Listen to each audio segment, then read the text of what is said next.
ahead and get started. It is 6 o'clock, maybe a minute later already. Are we good, Mr. Tucker? Okay, we should be live on our YouTube channel as well. Welcome anyone watching online. My name is Scott Miller. I've been serving since 2019 as your superintendent of schools. I have a few other people up here that I'll let them introduce themselves. Hi. Good evening. I'm Nate George, the PR and marketing specialist. Good evening. I'm Eric Kurtz. I'm the Chief Financial Officer for the school city of Hammond. Thank you. Just want to acknowledge for a few of the people who are in our audience, I think I've seen 3 of our school board trustees here. Trustee Carlotta Blake King, please welcome her. Trustee and Vice President Cindy Murphy. And Board President Lisa Miller in the back. I also saw our 6th District Councilman Scott Rakos over here. If we could welcome Scott. And our President of our Hammond Teachers Federation, Lou Geekus, if we'd please welcome him. All right. So I'm going to go ahead and get started. We do have quite a few slides. Some will be very brief. Others will have a little more detail. But the hope is that even if you don't have enough time right now to see everything in the detail you like, you can pull up this presentation on our School City Hammond YouTube channel and review it at your leisure. I would just like to ask, too, that I realize that in this audience we could probably have people that fall into 3 groups. We have people here that are supportive of the referendums. We have people that are undecided. And we have people that are opponents to the referendums. All that I ask is the same thing we ask of our kids every single day, that you demonstrate the same respect and courtesy that we expect from them. And I will do the same. So with that said, I'm going to go ahead and get started. I'm going to be handling some of the telling of our story. I am familiar with what some of the concerns are of the community, and I want to be able to tell that. And then Mr. Kurtz is going to handle the financial aspects. And then Mr. George, when we get to the question part, he's going to be the one emceeing the questions, similar to how the mayor does the Mayor's Night Out. We will be taking questions entered on the YouTube feed, as well as, if you would please jot down your thought. At any time, you can ask more than one question. That's fine, too. We're not putting a limit on it or anything like that. I just, if the question's already been answered, I'm not going to answer it twice. But other than that, we'll see how long this goes. But let's begin. So I'm going to be obviously talking a little bit about the 2 referendums that are up for November. But a big part of this is our story and what has led to us at this point. What have we done with the previous referendums? What led to the closing of Gavitt and Clark? Could that have been avoided or not? I plan to answer all of those questions in this presentation. So there's no way to make one presentation that answers everybody's everything. That's what the individual questions are for. So just want to talk to you a little bit different about in 2017 when the voters approved a referendum. I've even seen this online. I was not superintendent back then. I was working at the Career Center. We had a completely different leadership. Whoops. Okay, there we go. Again, you can look over this. I'm not going to read all the names or anything else, but you can see that the leadership has changed substantially from the last referendum to now. So Gavitt and Clark, I'm going to hit it right off the bat. Did they have to close? All right, so how do we get to that point? 69 and 70 school year, School City Hammond had 23,700 students. In 2019, when this became a thing, we were down to 12,230 students with the same 4 high schools and the same vocational center. It wasn't called Hammond Tech anymore, it was the Area Career Center. But really the same 5 buildings we had when we had nearly double the population. I will also say that these consolidation talks have been going on for a really long time. I found a letter in my office from like 1977 talking about not closing Gavitt. But more recent, I can show you some things that were said. In 2001, the Times published Hammond's facility plan, which was proposed by Indiana State, called for eliminating several elementary schools, one middle school, plus merging Hammond High and Gavitt into a new school. That was back in 2001. 2006, then board president James Hornack added he supports the long-range goal of only having 2 high schools in Hammond. That was 2006. 2008, School City Hammond actually had a proposal for 1 high school for Hammond. It would have went over by where the old Walmart is in the Woodmar area. They had a proposal to do 1 big high school for all of Hammond, but it failed.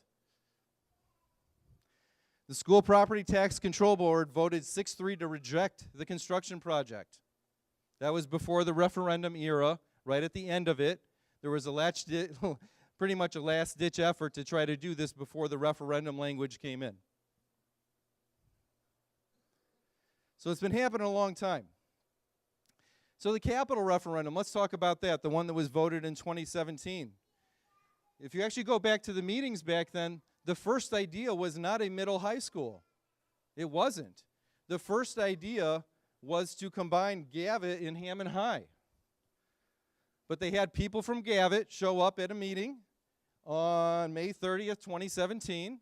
There was about 30 of them, and they came in one after the next, and basically the decision was made, let's not do that. And then it merged over to this idea of let's do another middle high school, and maybe we can combine Eggers into Hammond High. That was what was proposed as the alternative. And again, you can pull, if I'm going too fast, you can pull all this stuff up later. But the ballot question didn't say a middle high school. I have the actual ballot question here. Here is the exact language of the ballot question. Finance the construction of a new high school in comprehensive renovation improvements and safety upgrades to school corporation facilities. That's not what nobody voted for a middle high school. They didn't. This was the actual question. It's public record. You can double check it if you like, but it is public record. All right. So what happened after the referendum passed? This is where I'm going to tell a little bit of the story. So the state of Indiana changed the funding formula to redistribute what's called complexity money to everyone, to foundational money. Complexity money were dollars that went to high-need school districts. And what they basically said was, instead of using the federal free and reduced lunch rate, we're going to redefine that as the SNAP and TANF rate. So basically, the rate of foster care but not the free and reduced lunch rate. So what happened to districts that were high poverty under that? They lost considerable funding because of that change to redistribute money to the other more wealthy districts. That's what happened. That was the intention. Hammond, that was about a $10 million loss. The district closed open enrollment. I know we could do a whole meeting just on that one topic. But the reality of what happened when they closed open enrollment was the very next year, we lost 545 students, representing $3.6 million loss. Tax caps come into play. Most of you know that Indiana had a 10-year abatement on the tax caps of the 1%, 2%, and 3%. But in 2018, when they're basing your tax distribution, we lost another $5 million on the tax caps. Tax caps are great for homeowners, right? You're capped at 1% of your assessed valuation of your home. But for a taxing entity like a school system or the civil city, it represents a loss of funding, another $5 million loss. After the referendum was passed, there was a lot of groups that helped to pass it. They gave raises. And they needed to give raises. I'm not being critical about it at all. But they gave catch-up raises too. They gave catch-up raises to people. Again, a little bit of the story of an educator is, around 2008, the Indiana government said you can't have a salary schedule anymore. Can't have a salary schedule anymore. So we ended up having people who had worked for the district since then, from like 2009 all the way to 2017, and they never received those step raises that historically, that's how teachers ended up getting a more comfortable cost of or wage, was those salary schedules. So we took care of that for a certain group of people during that time and gave about a 4% raise to almost all employees. The health insurance fund, School City of Hammond funds our own insurance. During that time, too, it had a $4 million deficit. Our textbook rental fund was nearly $5 million in the red. So if you add all those up, that's about $30 million, and the operating referendum in the first year provided 10.2. So it helped, but it was not the solution to the financial problems of School City of Hammond. It covered maybe one-third of all of these additional costs. Part 2. In December of 2018, the board asked Dr. Watkins to push his retirement another 6 months. Our CFO, Theo Boone, resigned in March of 2019. I was hired in April of 2019, and our financial situation was not great. So the very first thing I did was in May of 2019, I actually executed Dr. Watkins' plan to close Columbia, Lafayette, and Miller. I didn't write that plan. It was already there. It even went up for a vote in February of 2019 up at Lincoln. And it did not actually go up for, well, it was on the agenda. It didn't actually go for a vote, and it was rescheduled. But we closed 3 of our elementaries. Yes, Miller was primarily just for Head Start at that point. June of 2019, 90% of a school's cost is people. It's not the NIPSCO bill, it's people. So a RIF is a reduction in force, and right off the bat, we had to do a reduction in force of over 100 positions in June 2019. Part 3, August 2019, the Distressed Units Appeals Board, more commonly known as DUOP, they are the group that has taken over Gary schools. They sent us our initial letter in August of 2019 saying that we are going through an assessment process based on our previous year's financials. For the next 3 months, they are working with us to develop a cost containment strategy, which ultimately culminates in a meeting where there's a few of us, Trustee Blake King, Anna Mamala, myself, a couple others, went down to Indianapolis, and we met with the DUOP people face-to-face, and we presented a plan of consolidation, of closing the 2 high schools, Gavin and Clark, putting 6th grade back in the elementary, having Scott and Eggers only be 7th and 8th grade, and this would all open when the new high school, Hammond Central, opens. So Hammond Central would no longer be a middle high school. It would have to be a high school to make the math work. Like to make the numbers work of where you can put all the students, it had to be that way. So 5 days later, in a public meeting, the board voted 5-0 to approve the consolidation plan, putting into place the closure of Gavin and Clark about a year and a half from that time. Now this part, not everybody knows publicly, but I'm going to share it here. December 20th, DUOP sends a follow-up letter saying that basically because of the consolidation plan that you presented, and we did, and I'm going to share it here in a second, that you do not have to implement a corrective action plan. So here's the actual letter. Again, you can zoom in on it. I'm going to copy and I'm going to read out part of it right here. Thank you for meeting with DUOP on November 15th, 2019. Your presentation and the discussion was helpful and informative. DUOP has since had the opportunity to further review the School City of Hammond's financial situation, including the impact of local decisions from November 20th. Again, November 20th is when the board voted to close Gavin and Clark. Regarding the closure of 2 middle high school facilities at the end of the 2020-2021 school year, in light of the actions taken by this plan under Indiana Code, is not necessary at this time. So in the eyes of DUOP, that was what was necessary, was to close the 2 high schools. And if we didn't do it ourselves, that's where the corrective action plan would have come in. And I always feel the responsible thing is if we as a community can do things ourselves, we should.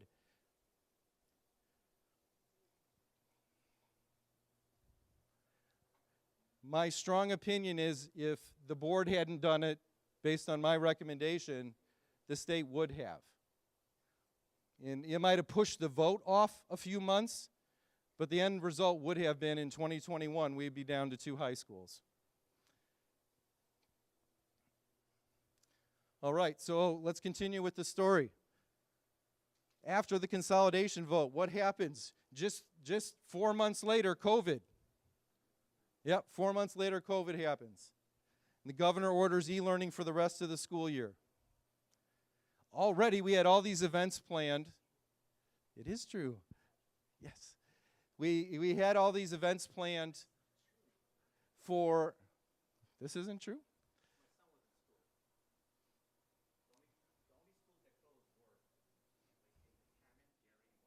That's okay. It is true. The governor did close down schools. Yeah.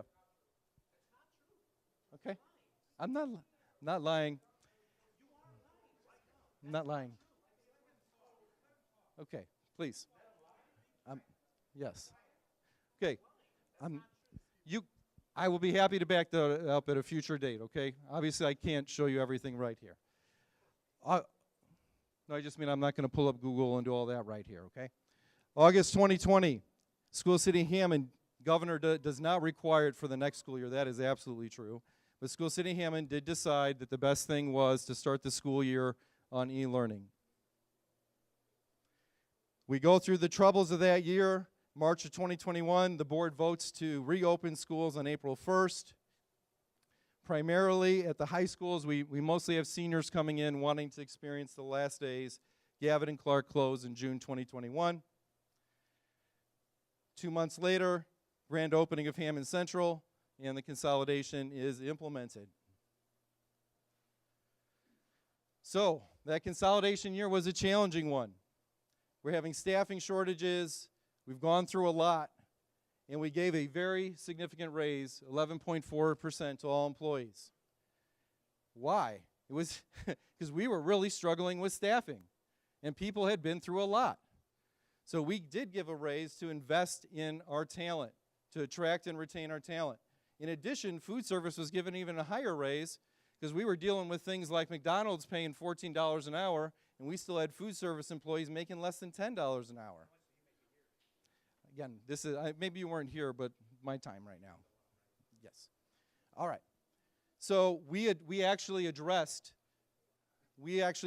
our food service employees with additional compensation that year. I see our food service director, Ms. Clarahan, back there to take care of them.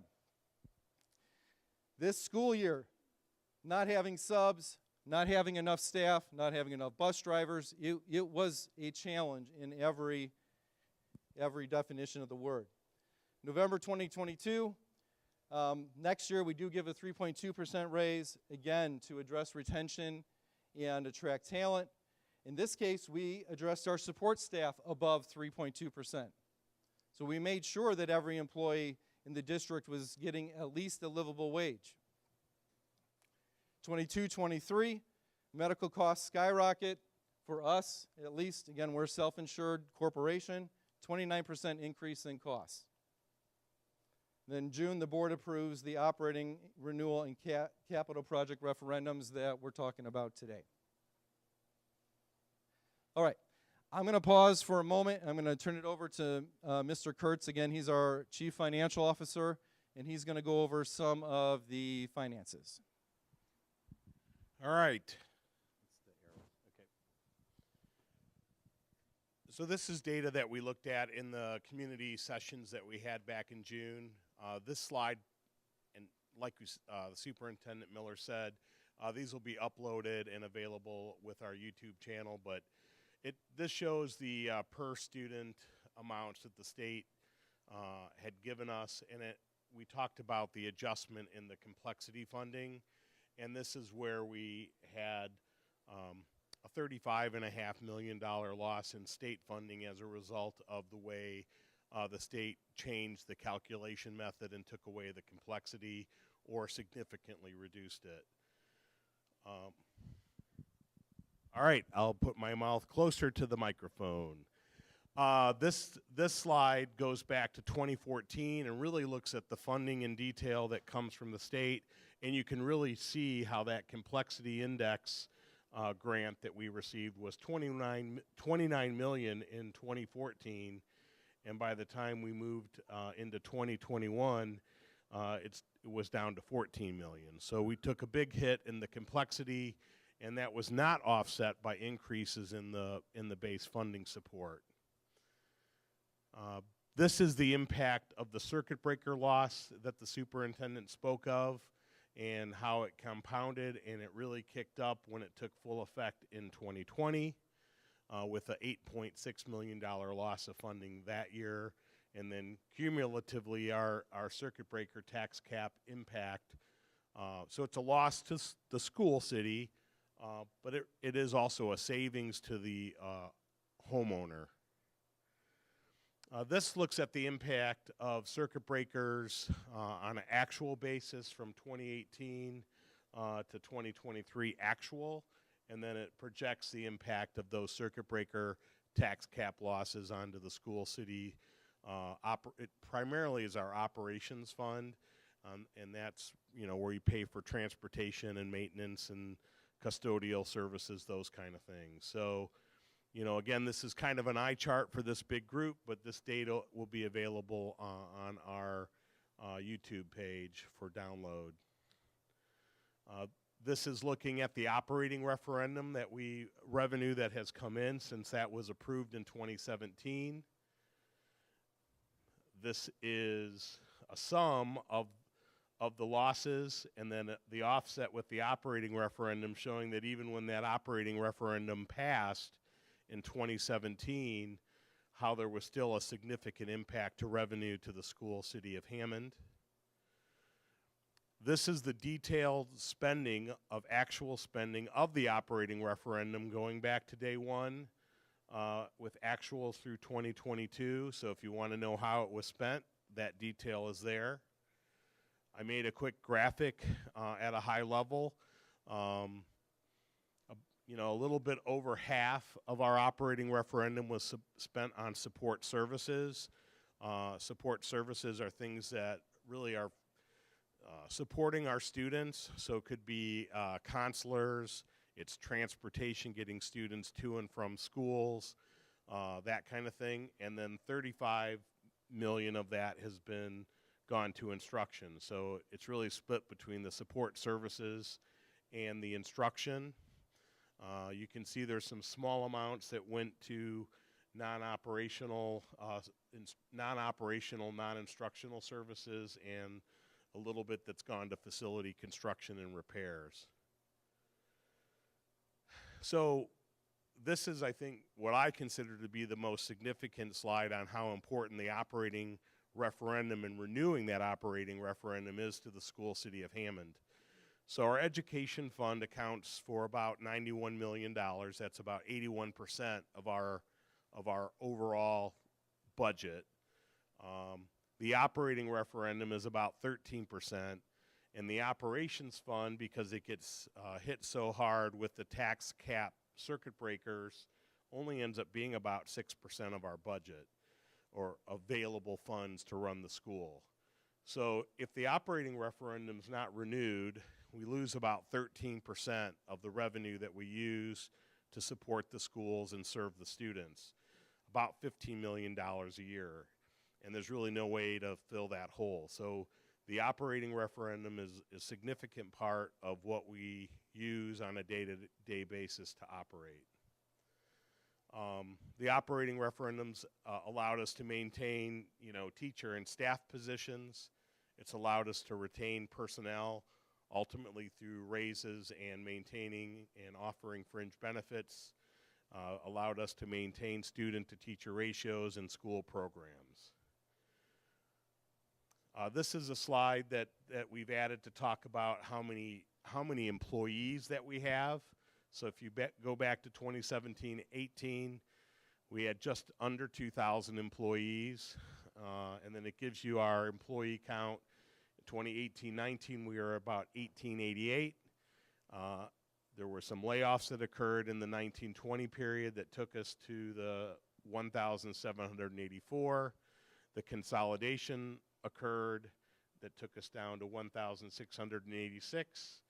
And then we did some further right sizing down to 1,616.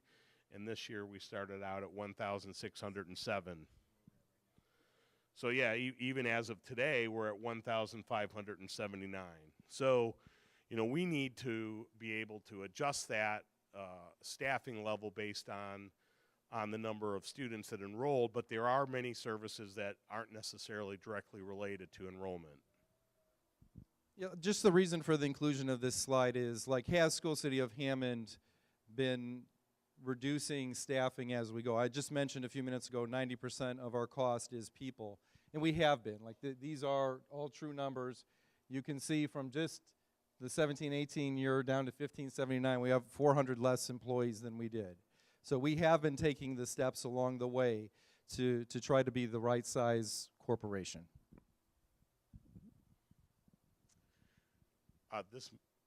So, you know, we did receive some federal funding and CARES Act. Yes, we did. You got the remote there. This is going to be real quick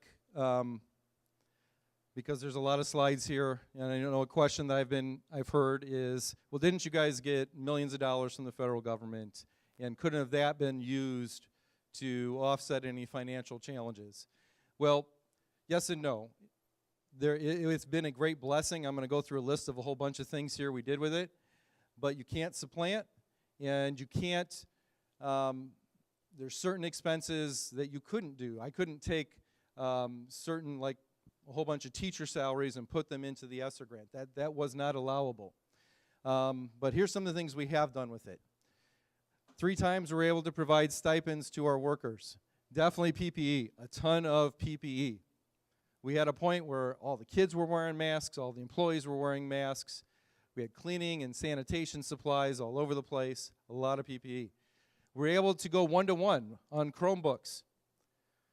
And we provided over 1,000 hotspots to families who did not have internet access at no charge to them.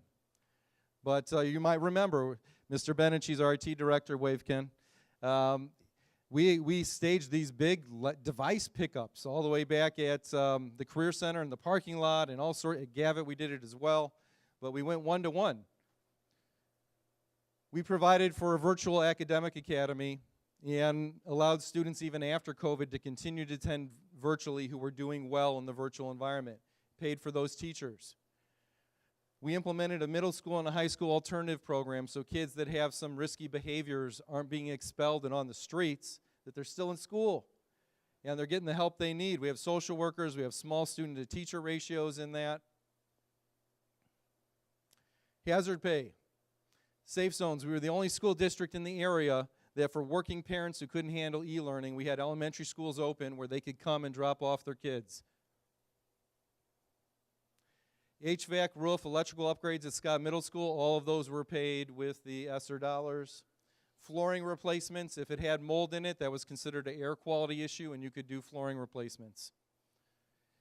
Tons of instructional supplies.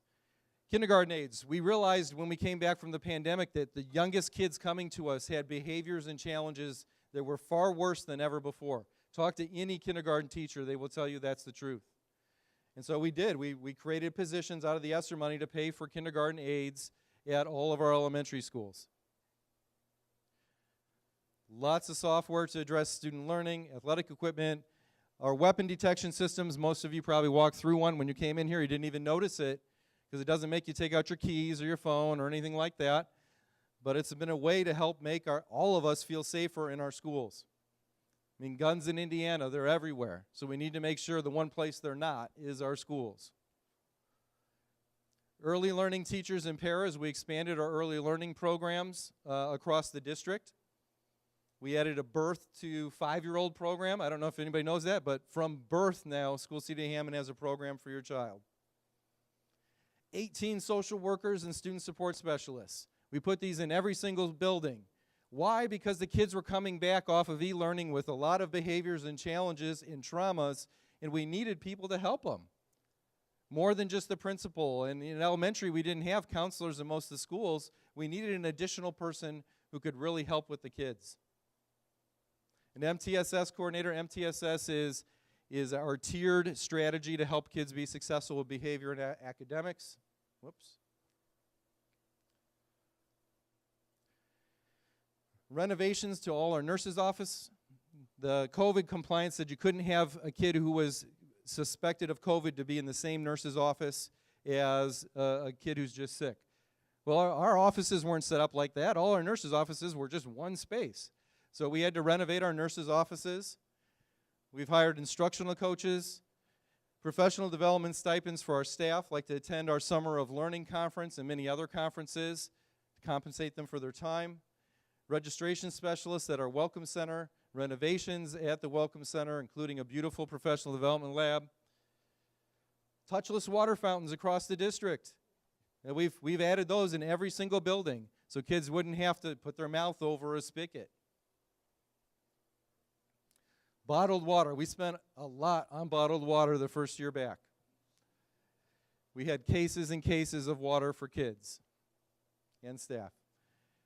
Family-friendly schools. We did a study on how we could better outreach to our communities. That's still in progress.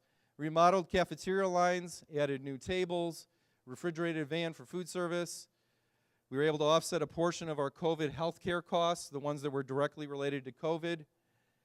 We added ICBM paraprofessionals for elementary, meaning that, again, if a child was misbehaving in elementary, you didn't have to put them out of school. You had a place in the school where they could go to. That wasn't true before we had this funding. They either had to sit in the office and wait for a parent to come get them, but we did not have some place for them to go and be supervised. All right, so that's a lot of the stuff we've done with the ESSER money, and we still have some stuff left. But I'm going to turn it back to Mr. Kurtz. Okay, all right. I can hit these ones. Let's go to the capital project referendum. What did we spend the money on? It was about $110 million. We had better than expected interest.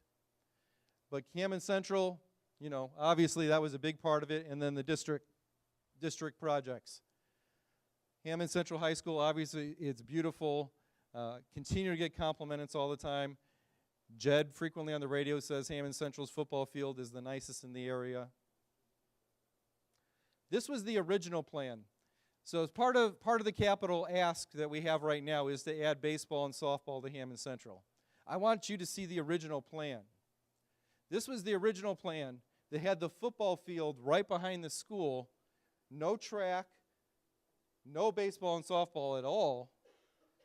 And then we were able to do that deal with the city where we were able to put the football field with a concession stand, locker rooms, a full track and field, and football field behind the Civic Center. And it opened up the space behind the school for potential baseball and softball, which were not even in the plan. Like there was nothing. There was no provision for it at all. We had a facility assessment done in 2017. It was updated again about a year and a half ago. You can see where Morton High School, the building we're in right now, where it sets. So what is our proposal for Morton High School? Well, there's some things that we absolutely sure we want to do. This is actually what was already done to Morton. So we've actually done some investment in Morton already. Sorry, I got out of track on my mind on the slideshow. These are things we've already done at Morton over the past couple of years with either ESSER money or bond money. Science room upgrades. You may have seen on the outside of Morton, we've replaced a lot of the windows. We have done some of the HVAC back-end upgrades, such as a new chiller, new boilers. The endpoint units, the ones that are actually out in the classrooms, those are still original. If you've not been to come see a game at Morton, the gym looks amazing. It's way better than it has in any time in recent history. We added fencing along the outside and some other upgrades on the school. That's what's already been done. But there's a lot of needs that still remain at Morton. Additional square footage for students. Only about a quarter of the classrooms have been renovated. The other 3/4 need renovation. I'm not going to read all this to you.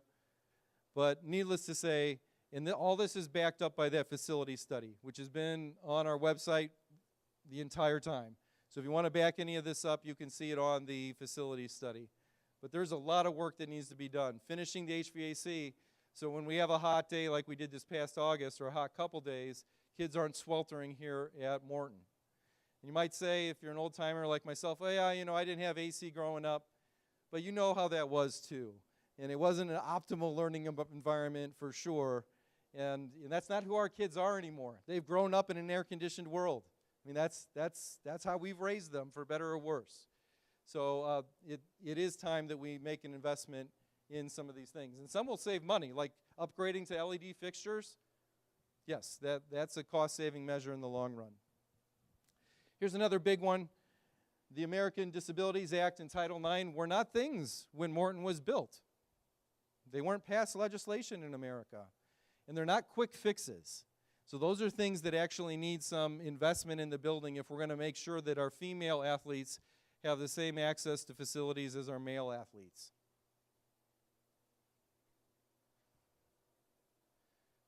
Just some pictures of things on the school. It's not too hard to see if you just walk around the school.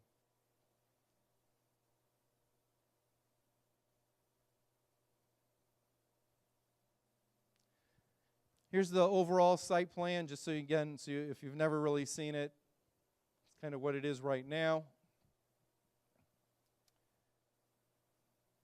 First floor, second floor. So what I want to say about this, I presented this back in June, that this field house is completely optional. If the community supports us with a referendum, that's valued around $13 million. That $13 million was just what an architect said, because I went to an architect and said, give me something I can show the community. I think that was something that didn't happen with Hammond Central. There wasn't something to look at. So this was just one architect's idea. We will go through a process with the community, if they support us, on where does that $10 to $13 million, what do you want to see out of Morton High School with that? There are some non-negotiables, like the classrooms need to be updated. They absolutely do, the ones that haven't. The HVAC has to be updated. But there is $10 to $13 million in this budget to come back to the community and say, what is most important to you with the future of Morton High School? Is it a new facade on the front of the school? Is it more classrooms? Or is it an athletic facility? What's most important to you? So this was just one architect with me making a request. Please give me at least something so people can get an idea of what could be done at Morton. Pool needs to be redone. Some additional space for our arts. It's hard to see probably. These gray areas have a slightly different color. Those are all classroom spaces that need to be remodeled. On the second floor, the reason these don't, this is the 1/4 of science classrooms that were remodeled 2 years ago. The rest need to be redone. Again, we presented this back in June, but this is roughly where you get around $65 to $66 million for a Morton renovation. Also included, if you support the capital project referendum, is hitting 4 of our elementary playgrounds. I started in Hammond. Some people don't know this about me, but I started in Hammond in 1997 when I was 20. And worked for School City Hammond almost my entire career. When I started in 97, Maywood, at Burton 6 now, Edison and Morton L were our 3 brand new schools. But they're all 30 years old now. Those schools are 30 years old now. And their playgrounds are 30 years old. So in addition to those 3, plus Wallace, we're looking to update the playground facilities, that nice cushy turf that's safer for our kids. There's a proposal for Burns Hicks, a proposal for Edison, a proposal for Mortonell, and a proposal for Wallace Elementary. Playgrounds aren't cheap anymore. This is with rebates. That's what you're looking at to build a playground these days. So about $1.5 million to do 4 playgrounds in the district. I mentioned earlier the Hammond Central baseball and softball fields. Again, because we were able to move the football field behind the Civic Center, this is where they would go. This has already actually been designed by the architects. There's no architectural fees needed. It works. It fits. And they're not smaller size. They're full size.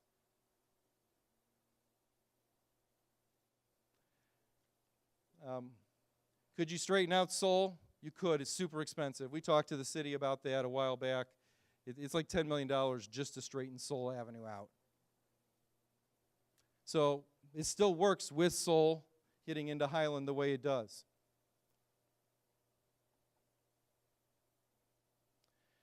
Cost, about $8.4 million for that. But it would finish the project at Hammond Central. Okay. For some of the summary, yes, obviously we need your support. But Mr. Kurtz is going to hit, if you add them up, the 3 items we've been talking about, that's where you get the $75 million. And so Mr. Kurtz is going to handle what's it going to cost for these items. We do have a referendum investment cost calculator that's on the school city website. It's our usual address, and then just put a /referendum, and it takes you to a page that has this information. But at the bottom of the page that you land on, you can put in the value of your home, and it'll tell you how much it's going to cost. So I'll talk a little bit about that now. First, I'm going to talk about the school operating referendum. So how much more is it going to cost you than what it is today? The answer really is that our current operating referendum rate is 44 cents per $100 of net assessed valuation. And that was approved on November 7th of 2017.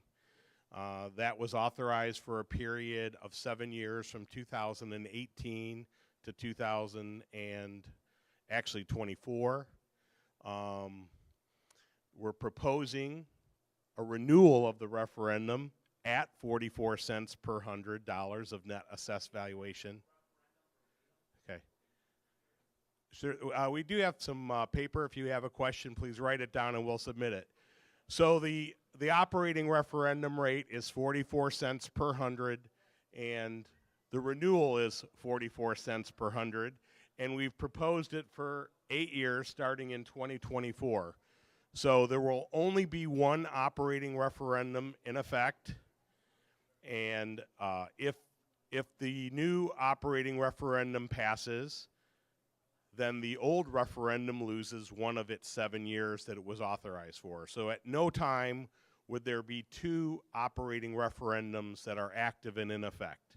So I know there's been some misinformation out there that, this is going to make the rate 88 cents. It's not. It was approved at 44 cents.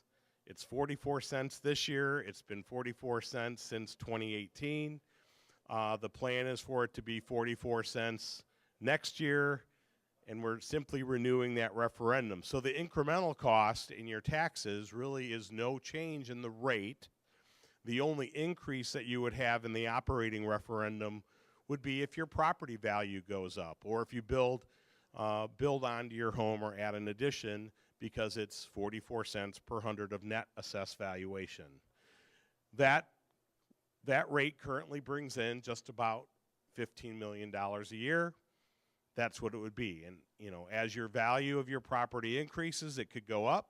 If the value of your property goes down, it would go down. It's a tax rate, and that's how operating referendums are structured in Indiana. So this shows how we compare to other schools here in the region.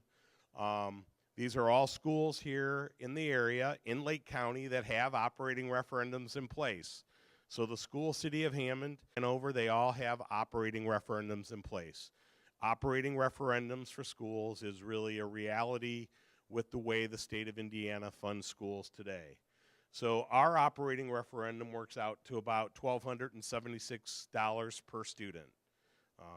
Gary has a high end. They get about $3,000 per student from their operating referendum, and the school, City of Hobart, is on the low end at about $627 per student. We're very close to what Hanover, Griffith, River Forest, Lake Station, and Lake Central are getting on a per student basis. So this kind of just shows you that within the schools here in Northwest Indiana, here in Lake County, you know, we're really right in the middle, maybe a little bit below the middle of per student basis on the referendum revenue. So when we look at the operating referendum, the average value of a home in the City of Hammond, or the school City of Hammond district, is $131,539. The rate today is 44 cents per hundred. For that average homeowner, it's about 20 bucks a month, and it costs that homeowner about $240 a year. With the renewal, it's going to be about 20 bucks a month, just under $240 a year. The proposed increase is zero. It's no increase over what the rate and the amount that your home would pay based upon what we're doing. It's a referendum renewal. The language is a renewal. So this is the operating referendum that's been in place for quite a while. Since 2018, it was approved in 2017, and it's renewed at the same rate.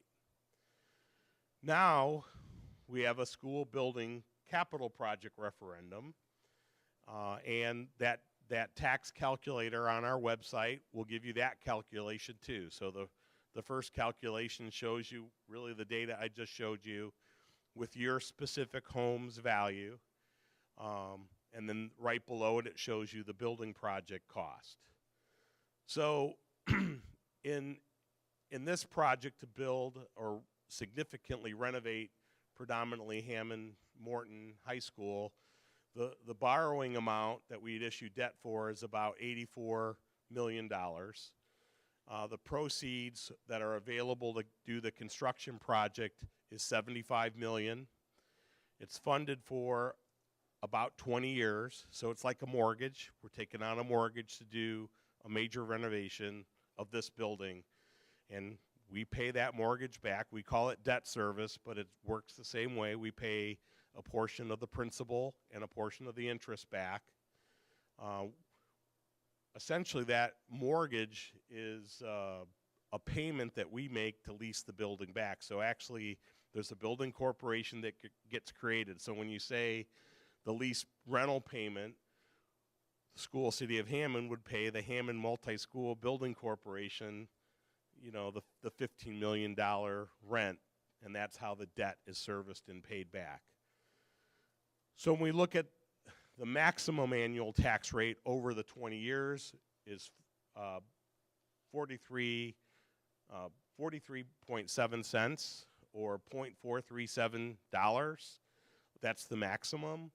And the minimum is 0.1959. So it's not a straight line, and I have a slide that will explain that, because we really wanted to make sure that we didn't cause a significant impact on the taxes. So the green along the bottom here, that shows our existing debt, so those payments that we're already scheduled to make.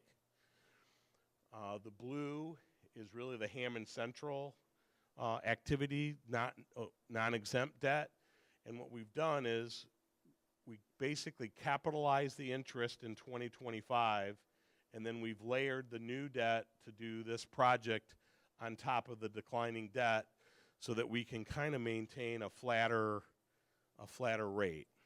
So it's kind of illustrating that we are trying not to shock the taxpayers, but we're getting the projects in today's dollars underway Because again, this construction wouldn't even begin until 2025, because it, we have to go out and take bids and write specs and finalize the architectural and design. So these have a very long lead time to work on. So in this case, with this referendum, using the same average value of a home of $131,539, which is calculated by Policy Analytics, who's the leading consultant for property tax values in the state of Indiana, that homeowner has a net assessed value of $54,300. Their current cost is about $20 a month. The increase, so in this column it's the impact, so the increase, we would add about $8.86 a month or $106 a year. So really, if in round numbers, we're adding less than $10 a month, less than $110 a year for the capital building project. And we really wanted to keep those numbers low, because we know that, when someone asks you, do you want to pay more taxes? Right off the top, the answer is no. We have to come and justify and explain that to you and say, look, this is not, these are not, when you look at the percentages that are in the question that the state writes, it's not a percentage of your overall tax bill. It's a percentage of just that part of the tax bill. So, when you see numbers that your taxes are going to go up by 50%, it's really not your overall tax bill. It's that portion of the school's tax bill that is going up by that percentage. So that covers the financial information. I know I'm not as exciting as Superintendent Miller, but I'm turning the mic back over to him. Okay, we're going to transition over to our Q&A portion. I do want to say, if you want to follow along with me, I had like 10 people text me. If you want to search on your Google Executive Order 20-05, I'm going to try to do it up here real quick.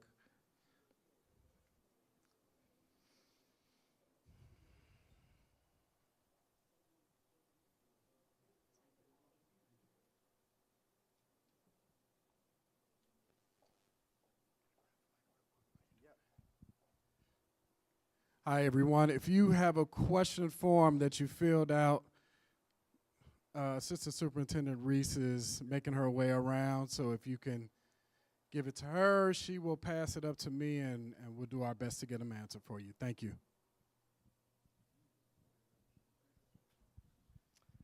Okay, just, earlier I was accused of being a liar. But if you go down to page 2, it says all 4A, all K-12 schools in Indiana, public or private, shall close and cease in-person instruction through May 1st, 2022. That's a governor's executive order. We were ordered to close.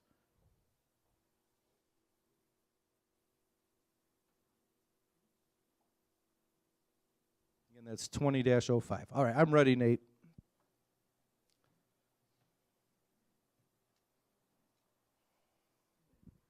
Oh, yeah, you need to read them. All right. Both of you maybe want to handle this one. First question is, the wording on the ballot is confusing. Can you please clarify what the percent, 35%, and dollar amount per what means to the median Hammond homeowner and property tax amounts? And will any of the referendum monies, if approved, be used for administrative salaries, bonuses, or raises? So on the operating referendum, there is no increase in the rate. The ballot question does talk about percentages and those kind of things, but those percentages are calculated assuming there never was a referendum, that there's not a referendum in place now, and it's calculated just on that portion, that school portion of the tax bill. So the percentages on there are misleading, and if this referendum passes and renews, your tax bill in 2024, assuming your house is the same value as, the value of your home is determined on January 1st, the value under this referendum that's currently active now, or the referendum renewal, if it's passed, the amount would be the same. In my math, and I went to public school, my math is that it's the same. And if it's the same amount that you pay, the percentage increase is 0. As far as administrative salaries, I don't believe we've put any administrator salaries on the referendum fund. So in my world, that's Fund 0160. I don't believe there's any administrator salaries mapped to that. There may have been an assistant principal that we added that was put in there, but to answer the question accurately, I don't think so. But I would have to check, and we can post the answer to that. So, does that answer all the questions with that one? Okay. Okay, I'll go to an online question. This one says, since the money is attached to each individual student, is that the reason why students can't be expelled and are disguised, those issues are disguised as social justice initiatives? So we do expel students. We don't like to expel students. We have the alternative program. So the reason our expulsion numbers are down are not because we're not expelling. It's because kids are going to the alternative program. There are some state mandated expulsion things that if a kid commits a certain offense, like a weapon offense, that's a automatic year-long state expulsion. No questions asked, nothing we can do. Other things, though, if it's fighting is not a state mandated expulsion. So that's something where we would like to put a child into the alternative program rather than putting them on the street. Putting them on the street doesn't solve it for Hammond. It might solve it for Hammond schools, but it doesn't solve anything for the city of Hammond. It's better to have those kids in school. I hope everybody agrees. It's better to keep kids in school, even if they're misbehaving. So no, it doesn't have anything to do with money. As far as the behavior, we have taken steps, like I said, to open the alternative program to help kids with behavior. As far as social justice, schools should be places of justice. Like, that's a good value to have. That's not a poor value to have. That's something we want. Don't you want your teachers and your staff and your kids to all feel like, hey, this is a fair place where I go to work or I go to learn? It sounds like it's framed like a criticism, but I don't take it as a criticism. Like, we want our schools to be places where equity and justice are upheld. But no, it doesn't have anything to do with, yeah, and I'll say this too, expulsion examiners are completely independent. They're not full-time school employees, or if they are, they don't hear cases at their school. Like, I saw Alan Walzak here. He's the principal at Edison.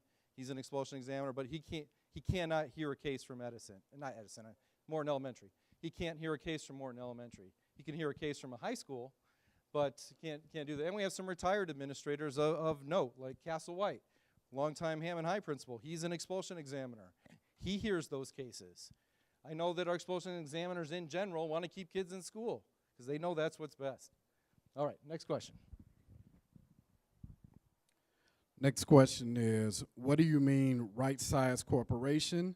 How many employees should our district have? It says we do not have enough janitors. The classes could use more people to spruce up the school. So right size isn't a Hammond term. That's just a general term meaning that you have the right number of employees for the need, whether it's a school or a business, that you have the right number of employees. So as our enrollment, Mr. Kurtz showed a slide about our enrollment declining, and we consolidated. We have less schools than we did, so it makes sense that since 2017 that we've reduced 400 employees. Like that makes sense. So I don't have a magic number because there's things that are hard to predict. Hammond does have transiency as a challenge, meaning that sometimes people's lease gets up and they move out of Hammond and they take their kids with them. So knowing exactly how many employees we need at any one given time can be a challenge. But we work on that. We would love to have smaller class sizes. Those are all things that are front of mind with that situation. But I don't have a magic number that I could tell you. Okay, this next question is from YouTube. As a Hammond taxpayer, why should I pay for hundreds of Gary children coming to our schools? How many SCH students have a Gary address? So I mentioned earlier I could do a whole session on open enrollment. We are an open enrollment district. For people who aren't familiar with that, it means that you don't have to have residency in Hammond to come to Hammond School. Years before an open enrollment, what they would do is you could charge a tuition. But what they did when they changed the funding back around 2008 was they said instead of charging another huger tuition, the state support dollars follow the kid. So if the kid lives in Gary or East Chicago, or we have some actually from south of us as well that come north, they instead of their parents paying a tuition, their tax support dollars follow the child as they come in. So the ADM amount per kid for a Hammond student right now is roughly $7,900 per student. So I believe we have around 500 out-of-district students. I'm sorry, I don't have that memorized. Several years ago, they did do a study on that, and they looked at the behavior and academics of out-of-district students, and they found that they score higher on the state test, and that they statistically have less discipline issues, and I can explain that. It doesn't mean they're better students. Here's the difference. We don't provide transportation. Their parents are bringing them every single day to our schools and picking them up every single day from our schools. These are involved parents. We also don't accept any kids that the state has rules that if the kid is up for expulsion, you don't have to take them.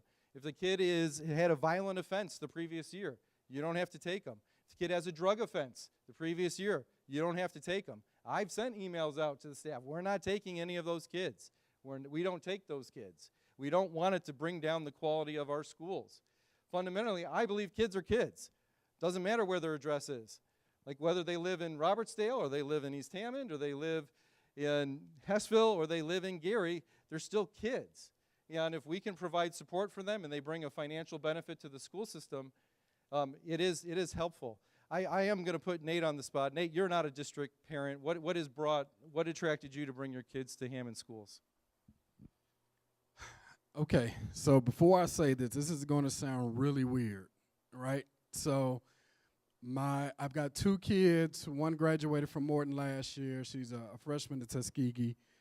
And when my wife and I were deciding on where we were going to send our kids, is because the school we were at just wasn't supportive enough for what we needed them to do. So our choice came to Morton and Andrean. And my daughter tested in to Andrean just fine. But she's a dancer, and she's artistic. And so we needed a place that could support her and where she could express herself artistically and academically. And from the day she stepped into the school, she was welcomed with open arms. Teachers were saying it's like she's been here for a while. And quite honestly, I don't know if she would be a freshman. She probably would be okay. But the road might have been a little bit easier had she not had the kind of teachers and administrators who were very supportive of her during her time at Morton. We couldn't have made any better decision as it relates to her. Go ahead. Oh, next question. With inflation, why raise taxes? I might throw that to you. I will say that School City Hammond is not immune to inflation. We're not. So all of our employees are feeling the pain of inflation. All of our expenses are feeling the pain of inflation. So it would stand to reason that all of our expenses, if the inflation is 11%, that our expenses are going up by 11%. But I'll let Mr. Kurtz speak on that. Yeah, I don't have any secret answer to that. I mean, this is for School City of Hammond and the various bargaining units that we work with. This is going to be a lean year, so inflation impacts you. Our hope is that the increases that occurred in 21-22 and 22-23 will hold some of our employees because this will be a lean year. And again, the operating referendum is really just to maintain status quo. It's not an increase. It's 44 cents. It was 44 cents. It's not really bringing in new revenue, and it really doesn't directly index with inflation. It indexes more with property valuations. So there has been in 20 to 21 and 21 to 22, Hammond has enjoyed some positive growth in net assessed valuation, and much of that is increased property values when homes are sold, and some of that is new development that's occurred here in the city. Eric, do you want to explain what revenue sharing is as far as operating referendums go and how that's different than 2017? So one of the new requirements that the Indiana General Assembly added to the referendum language in some select counties, Lake County being one of them, is that when we renew our referendum, we now have to share our revenue or offer a share of the operating revenue with the charter schools that are School City of Hammond students or students that reside in our settlement area. So HAST, a charter school here in the city, will receive a share of the operating revenue reflective on a per student basis. So that revenue sharing is a new component, and it's something that, when we passed the resolution, we knew that was going to be a requirement, and that is a new piece from our folks down in Indianapolis. So the short way to summarize that is that a vote for the operating referendum will benefit HASS students and it will benefit all Hammond students, not just School City of Hammond students. The other little wrinkle in that law, before the referendum, probably the most common question I would get was, what are you going to do with Gavin and Clark, right? I mean, that's what a lot of people want to know. What are you going to do with the building, the physical buildings of Gavin and Clark? And some of you have been following us for a while know that we even sued the state and lost, but we sued the state to try to get freedom from this having to sell your building for $1 to a charter. And that's been our concern about having a charter open up in either one of those facilities. But new in this legislation, if you revenue share like we are with HAST, and you win, we have to win on election day, you are exempt from the dollar law. I don't have any, I saw some comments, I don't have any plans. The overall plan we've been saying for a long time is the city would love to have those properties and we could sell them for market value. Not give them to them, but sell them and make some money back for the school system. We've had them appraised. They're not worth what you think they're worth. They're worth what someone would pay for them. They're not in the 10 millions of dollars. They're in the low millions of dollars for those properties. But if we pass the operating referendum, we'll have 8 years to have freedom to do what we need to with our dormant facilities or our underutilized facilities. So that is if we don't pass it, we're still stuck with the dollar law. And I can't have the city redevelop it. There's not a lot I can do with them if we don't pass. Okay, this next question is from YouTube. Can anybody please explain whatever happened to the huge grants SCH received for mental health services in our schools pre-COVID, and also the government funding that was supposed to hire counselors? Yeah, I can absolutely explain that. So it wasn't so I already went over the COVID money, but in addition to that, we wrote for a grant to provide, it wasn't a ton of money, it was to provide 4 mental health counselors in School City of Hammond. And the way it was presented was that this company, once you wrote and won the grant, they would hire the people, manage the employees. You just had to provide an office space in a school and access to your students for these employees to work.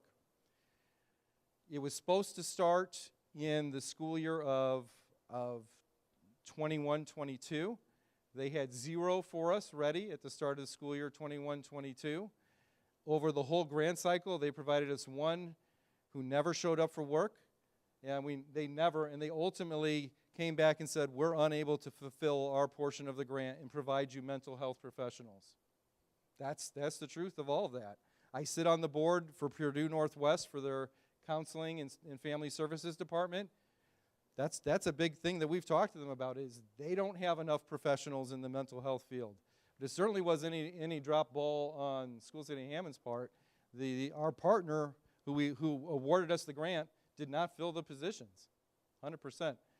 For the counseling, my guess is they're talking about the Lilly grant. School City Hammond, before I was superintendent, wrote for and won a Lilly grant, and it had two main facets. One of it was to work on college and career readiness, and the other one was to improve our school counseling programs. And we absolutely did that. I don't know if there's any school counselors in the room, or Lydia, I didn't see her, but we adopted the ASCA, the American School Counseling Association model, and we've had two schools achieve what's called RAMP status. That's the highest designation a school counseling program to get, and we are the only school district in all of Indiana that has two medalist awards for our counseling department. Only one in all of Indiana. One is at Morton and the other is at Scott Middle School. I was here with Mr. Hicks when we talked to the staff about it here at a staff meeting. But so neither of those things provided for counselor salaries. It was about revamping a counseling program so counselors aren't doing things like supervising lunches or administering tests like iLearn or iStep or things like that. It was so that they could spend their time working with kids, and I'm proud to say we've done that. The money was spent on for the Lilly grant. The Lilly grant, it's all accounted for. We spent out the last of it just this year, but it went primarily for professional development. We did use it for the ASCA process is not free, Mr. Buck. It is one of the you have to pay to play type things. But I'd be happy to provide an accounting to you. I don't have it all memorized. It wasn't one of the things I prepared for here, but every one of our funds is audited every year. Like this is not something that is uncommon to schools. All right, next question is Superintendent Miller. Last referendum, when you closed Clark and Gavitt High School, you promised community you would save $8.9 million after all the available funding, federal, state, and ours. How do you expect an already challenged community during inflation to bail you out this time? And then it says, there's a statement, we are one of very few districts in Indiana asking for referendum. 10 of 300 plus districts requested.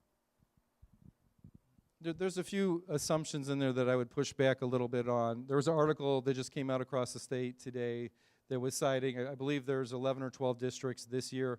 But the thing is, you don't go every year for an operating referendum. You only go every 7 or 8 years. Used to be 7, now it's 8 years. So districts are all in different cycles depending on when they've done that or if they've done that. But do you have any data on the number of districts that have referendum? Well, they won't hear you.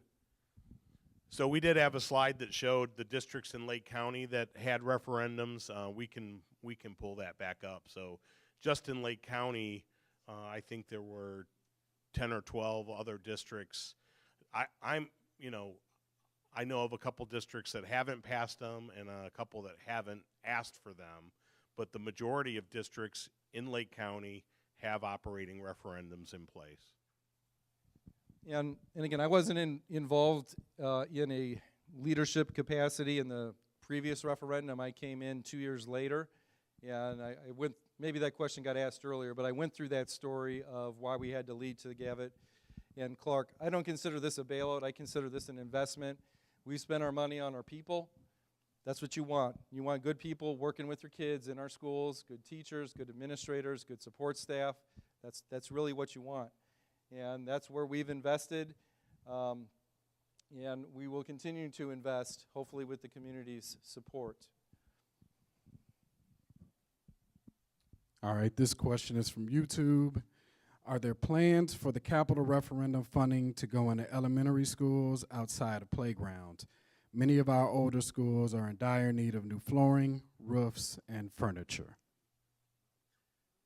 Hey, it's a great point. Like if you look at the facility study, there's hundreds of millions of dollars of items identified. Hundreds of millions. I mean, that's the reality, but we weren't going to come to the voters and say, approve. Like Crown Point did that. Like Crown Point approved, was it $280 million, Mr. Kurtz, or something like $300 million worth of projects? But that's Crown Point. I know we're not Crown Point. So we did not do that. We looked at the highest priorities. Our high schools are our two signature schools, and Morton needs an investment. So we prioritized. We did not list everything. So to answer the question directly, no, there's no additional money for elementaries this time around. But we acknowledge that those needs exist. Okay, next question is, how much is NIPSCO and South Shore paying to store equipment on Eggers' property? So NIPSCO does pay us. I'm not sure about the Eggers one. I know they've paid us for using Gavit before. It's not a lot of money. Do you remember what it's amount? Like seven. It may be 1,000 a month. It's not. I mean, you know, NIPSCO is, other than people, our biggest bill we pay every year is NIPSCO. It's someone that we want to work with. They have a lot of rebate programs that they work with us with. So in the city sometimes calls to say, hey, can you help them out? You're not using Gavit, so can they stage their equipment at Gavit? The project is to improve reliability for the NIPSCO project that they were staging things in the Gavit parking areas was to improve reliability to the neighborhoods and to the residents there. So they first did an upgrade of their pole lines to improve the distribution of their electricity. And then their second phase of that was to upgrade the substation. So I think part of the calculus that our board looked at is that we wanted to help NIPSCO ensure that people keep their power on. Yeah. Okay, next question comes from YouTube. How much has it cost and does it continue to cost SCH to maintain the now closed schools? Our annual costs for all the utilities and costs related to keeping ownership of Gavit and Clark, it's about $160,000 a year for each. I have had a meeting with our maintenance and crafts department to look at, is there a way to cut those back further to ensure that we're not spending money that we don't have to. But as the owner of those properties, we've tried to be responsive. When we've had vandalism, we try to clean it up. When we've had a broken window, we try to fix those windows because we don't want to contribute to a negative atmosphere in the neighborhoods where those buildings are located. Okay, can you give the public a rough idea of potential class sizes if the referendum does not pass? For example, middle school classes are currently between 30 and 37. If it doesn't pass, again, it's hard for me to put a number on those things because the one thing we haven't done is wrote a script of every single thing we would do if the referendum doesn't pass. Now, obviously, we've had some internal conversations on those things, but getting all the way down to saying that the class size would be this and this and this, I'm not trying to avoid the question, but it won't be smaller. I mean, I could say that, but I can't give a number at this time, Nate. Sorry. All right, another YouTube question. I'm sorry, that was already asked. How many current employees stand to lose their jobs if this does not pass? So again, that's not fully identified, but it would be, just being straight, it'd be roughly in the range of probably 225 to 250.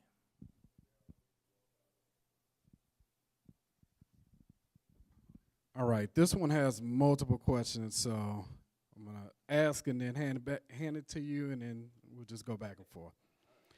What happened to the $500,000 dollars that was taken off of the top of the last referendum? So I investigated with our financial department. I think I know where this question comes from. And if it is indeed from the person who's asked it before, when I asked that person, you make it sound like $500,000 was lost and it went to like somebody's pockets or to buy a lake house or something like that. And he replied to me, no, I don't mean that. It wasn't spent for the way it was intended. Because the referendum funds, again, are audited every single year. And they will look at a $25 exception. If $500,000 was missing, that is not something that is just, oh, okay, you guys lost $500,000. So the referendum language the last time was written in such a way that it gave flexibility to the school system that if they had a need, they could use the money to cover the need. And that's my investigation was it went to pay a bill. I mean, it's that simple. You know, when I took over, they hadn't paid NIPSCO in 3 months. They didn't. They hadn't paid NIPSCO for 3 months. They ended the year without paying the NIPSCO bill. So, I mean, there was things like that when the referendum money came in that they were using to pay. And that's actually completely legit within the law. Obviously, again, if we spent something that was inappropriate, it would have been cited and brought to us. Okay, next part. Okay. You could maybe elaborate on this. I think we answered this a little bit, but what happened to the COVID-19 money? And then what happened to the $9 million that you said we would save? Yeah, I went through 5 slides on how we spent the COVID money. We've had board presentations about every single quarter from Ms. Danko or Mr. Kurtz on how we spend those funds. As far as the money that we did, like the real question, it sounds like to me, is did we actually save money consolidating schools?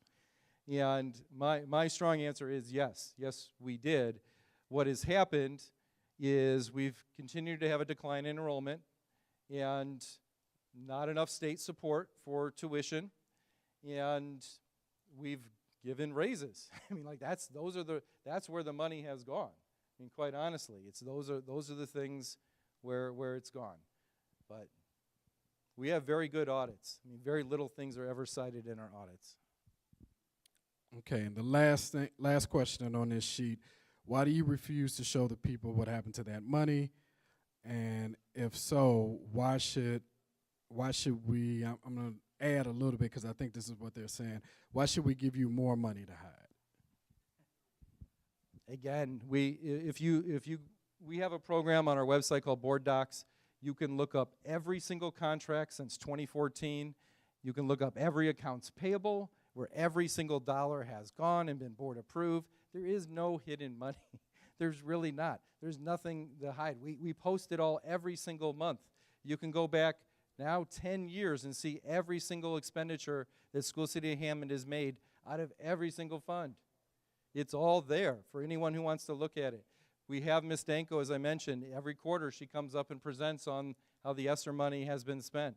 When we have grants expire, the board gets a presentation on how those monies have been expended. We are one of the most transparent school corporations around, whether you want to believe it or not. There's a lot of districts that don't even YouTube their board meetings. Why did the state have to put a law in just this last session that says starting July 1st to 24, you have to broadcast your board meetings? There's not to throw any shade, but there's a local school system, when they started to have trouble, they closed down their YouTube channel because of community feedback. They did. We have done that, and we provide everything out there for the community to see, and it's all FOIAble as well, so if somebody doesn't believe me, they can make records requests. I mean, there's nothing to hide. It really isn't. Okay, so next question is from YouTube. Earlier, I think this dealt with the reduction of 400 employees. The question was, what was the pay rate of the 400 workers? It's going to be all different in different places. It's going to depend. It depends on the time, and sometimes the best way, of course, the most humane way to reduce a position is when someone retires or resigns, just don't fill it. Then you're not actively having to sever with anyone or hurt anyone. So a lot of those were done that way, just when, hey, we realized when someone stepped down or left, we have an opportunity maybe to combine jobs or do things like that. If you looked at the leadership thing, the previous administration had 3 assistant superintendents. We've gone down to 2. We've taken steps like that to even shrink the administrative footprint of the district. So I know it's never popular to pay administrators. I acknowledge that. But we have taken steps to even reduce the administrators in the district. All right, next question. I'm going to editorialize a little bit.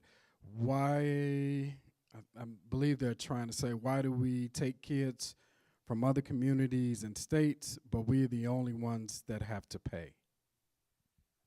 This is very similar to the previous open enrollment question. So I'll just say this. We don't take anybody out of state.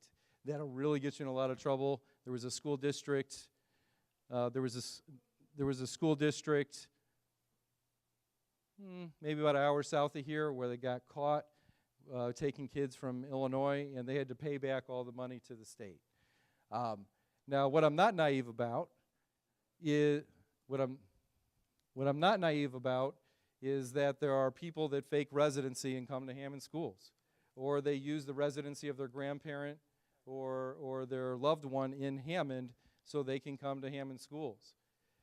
I know that's a fact, like I'm not lying about it, but we don't have the resources to like track these people home.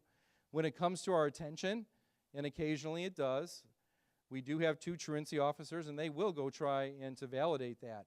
But if you look at the number of Illinois license plates that are in the Hammond community, that's a way bigger problem than a school city of Hammond problem. I mean, come on, like, is that really the goal for the school system, is to police where everybody lives? That's not our core business. We do the best we can with that. We follow the state guidelines, which is 3 forms of residency. But other than that, if they bring in the 3 forms of residency, who am I to say, well, you're lying? Like, we don't do that. Like, we don't do that kind of stuff. If they bring the 3 forms of residency and it looks legit, we're going to take their word for it. That's the truth of the matter. And then I've already addressed the open enrollment before. All right, next question is, why is the Hammond Central football field in back of people's houses? They get no rest when you have an event there. Would you want that for your sick parents? That's kind of a loaded question, right? So all I can say is we followed every guideline that we needed to in obtaining the right permits and releases to put the football field where it was. It was approved on in a public board meeting. All of it was done on the city side above board and on the school city side above board. Where they chose to put the school, that was not a Scott Miller decision. I was not superintendent when the foundation was put in. I had nothing to do with where they chose to put the school. There wasn't enough room. I showed you the pictures. Like, it's either no track and field, no baseball and softball. Like, that was the option. Now, maybe over time, is there other things, but that, you know, people have told me things like, oh, can you buy houses up? No, the school city has no money to buy houses. Now, can the civil city do that? Potentially. I don't know if that's not my place to say. I don't tell the mayor what to do. But there was never any promises to buy houses or things like that. So we do the best we can. We've continued to meet with the residents on that street. I've met them myself out there with Barry Tyler and others from the team. We've listened to their concerns. We have moderated some things, such as the playing of music, the directionality of lights, to try to make it as workable. They've had concerns, too, about traffic coming down their streets at arrival and dismissal.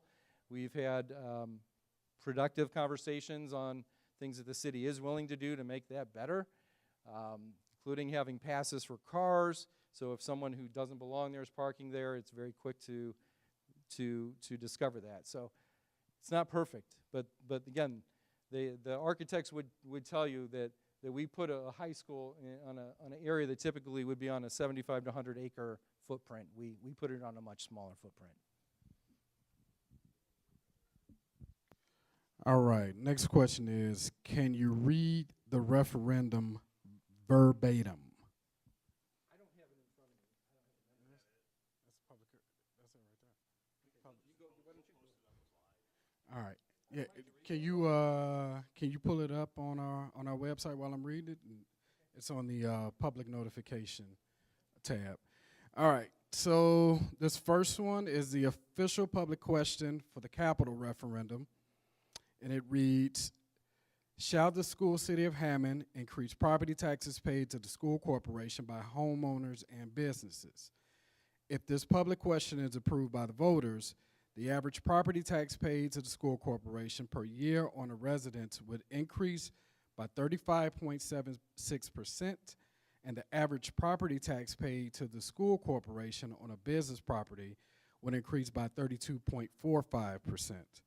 The school corporation may issue bonds or enter into a lease for the renovation, improvement, construction of additions, equipping, and general improvements at academic buildings of the school corporation, including but not limited to renovations and additions at Hammond Central High School and Morton High School, which is estimated to cost $84,220,000 over 25 years.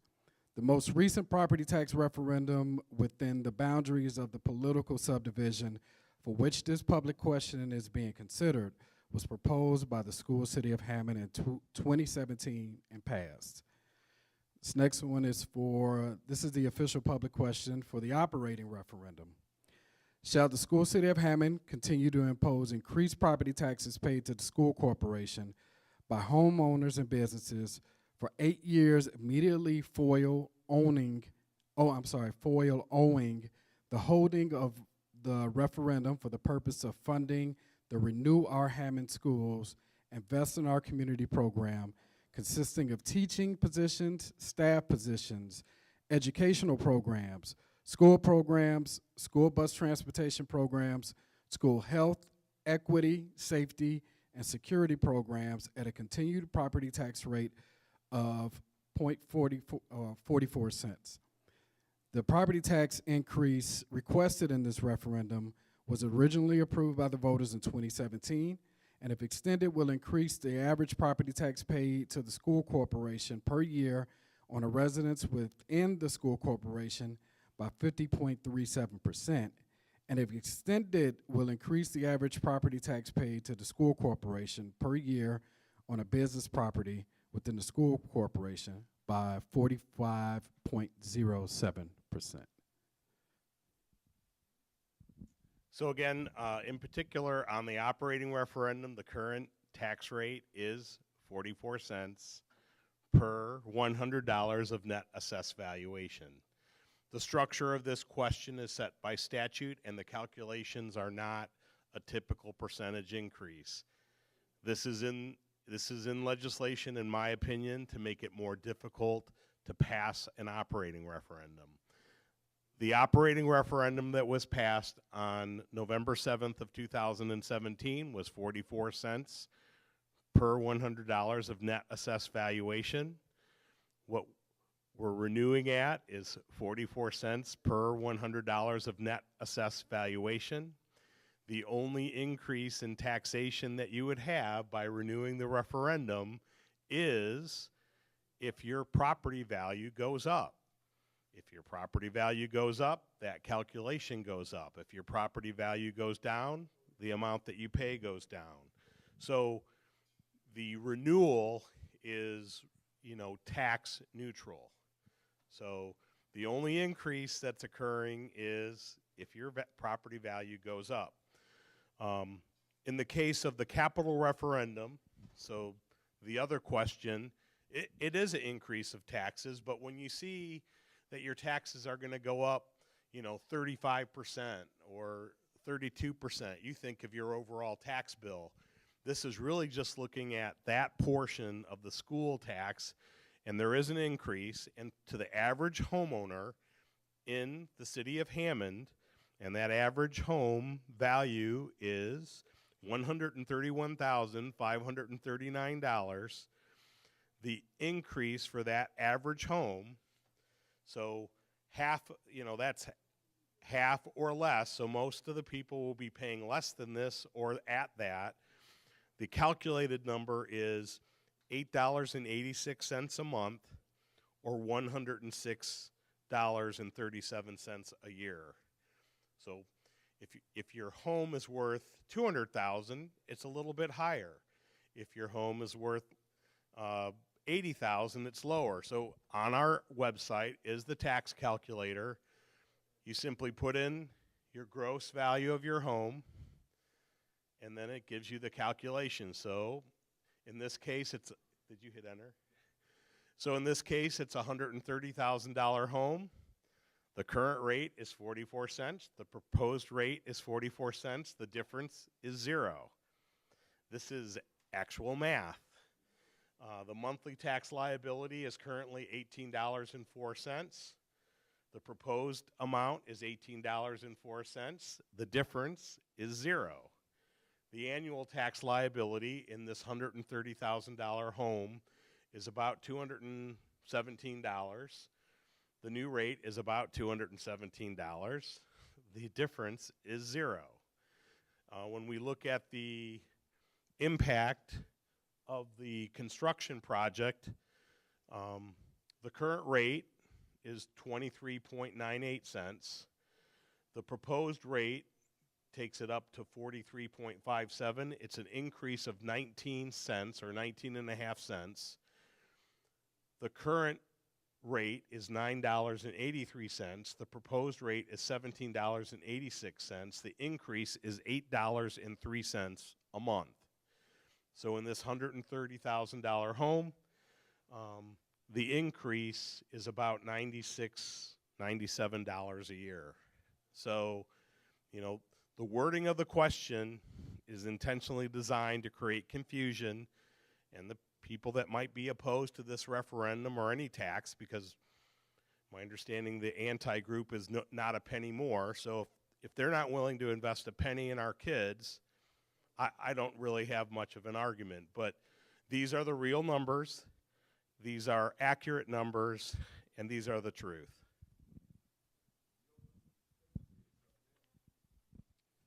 Okay, next question from YouTube. If the referendum measures do pass, what steps are the schools, is the school city of Hammond currently taking to prevent any further loss of funding from the state, i.e. a continuing drop in enrollment, etc.?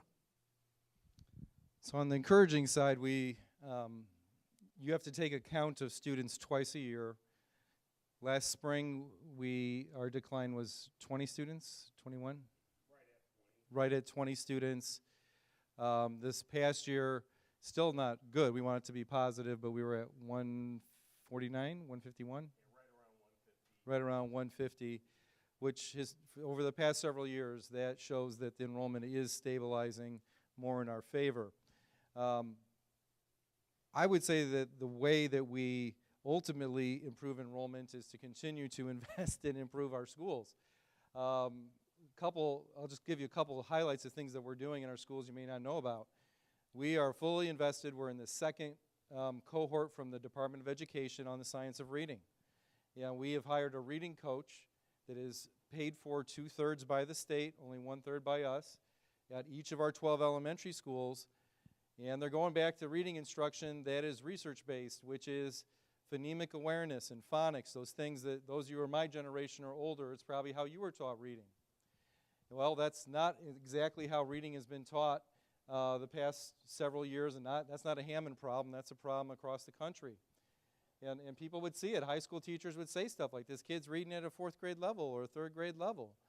And so the exciting part of it is we're already just a couple of months in, and we're starting to see dividends with kids being able to read who have been struggling readers prior to this. So I think we're heading in the right direction with that. One of our strategic plan goals is to have 90% of all Hammond kids pass the iRead 3. I think we're going to get it. I really do. And because there's hope with this, and we're seeing results with it. Another thing we're doing at the upper grade levels is project-based learning. I really think that's the way to learn these days, is not necessarily with the teacher standing and lecturing for the entire class period. That's not how, like if you look at how kids acquire information, it's not through lectures, right? Like if you just put a kid and said, hey, how do you do this? What are they going to do? They're going to grab their phone, right? And they're going to Google it, they're going to look something up, they're going to research it themselves. They're not going to go to a textbook, I can tell you that. I mean, like, really, do you think anyone under 20 is going to go to a textbook or say, hey, I'm going to go to the library and check some materials out? That's not how they learn. That's not how they learn. So they learn with devices. We're a one-to-one school district. We need to embrace that. We need to teach kids how to research, how to know good sources from bad sources, how to take that information and put it into a document that makes sense, and then take that document and be able to present it to a group of people. If you spend any time with young people, you'll know they have zero problem filming a video of themselves and sending it to 500 friends, but if you put them in front of an audience like this, they will freeze up. They don't know how to do it.